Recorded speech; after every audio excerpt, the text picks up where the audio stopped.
duka kematian Rifki Rivaldi, pelajar kelas 1 SMP yang ditemukan tewas dengan kaki dan tangan terikat, meninggalkan duka bagi keluarga serta kerabatnya.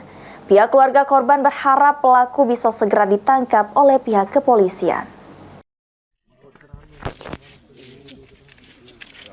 Kematian Rifki Rivaldi, pelajar SMP yang ditemukan tewas dengan tangan dan kaki terikat di pinggiran anak Sungai Komering di Desa Tanjung Mas, Kecamatan Semendawai Barat, meninggalkan duka yang begitu mendalam bagi orang tua dan keluarga korban.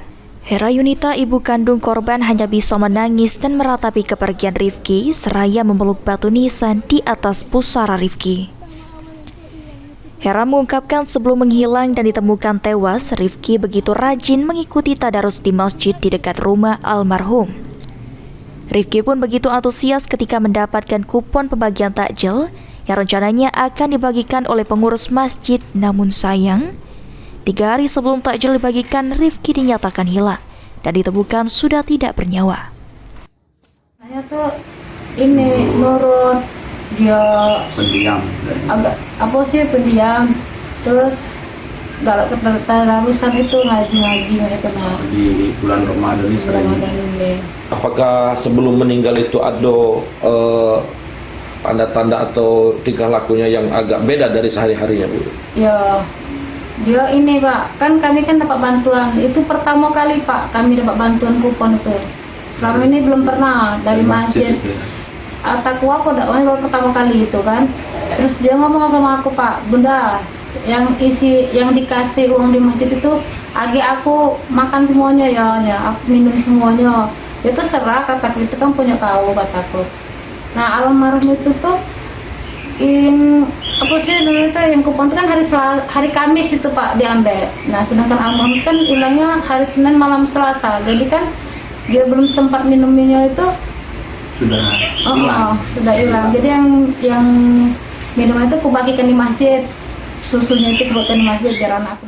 Sementara itu, Edi Susanto, ayah korban, mengungkapkan dirinya beserta istri telah diperiksa sebagai saksi oleh pihak kepolisian. Edi berharap pelaku dapat ditemukan dan bila diperlukan, keluarga siap apabila jasad Rifki harus diautopsi. Kepada pihak kepolisian seperti apa, Pak? Ya, yang jelas itu diusut sampai tuntas ya, sampai ketemu kan permintaan kami sekeluarga. Kalau nak divisum apa nak diotopsi kami silakan. Sekiranya sudah tidak kate jalan lain, kalau nak diotopsi, monggo silakan. Selain orang tua korban, duka mendalam juga dirasakan Ratna, bibi korban. Dengan berlinang mata, Ratna menceritakan semasa hidupnya, Rifki sangat sayang dengan sepupu-sepupunya. Rifki sering membantu bibinya untuk mengasuh sepupu-sepupunya. Ratna juga berharap pelaku dapat ditangkap dan dihukum seberat-beratnya. Apa yang akan didoakan untuk Rizky? Semoga dia tenang di sana. Semoga cepat terungkap masalahnya. Semoga dia tenang di sana. Ditempatkan di surganya Allah. Permintaan aku sama polisi, masalah ini diusut sampai tuntas. Kalau bisa pelakunya ditangkap, jangan sampai bebas. Helvan Rijefriadi, PAL TV.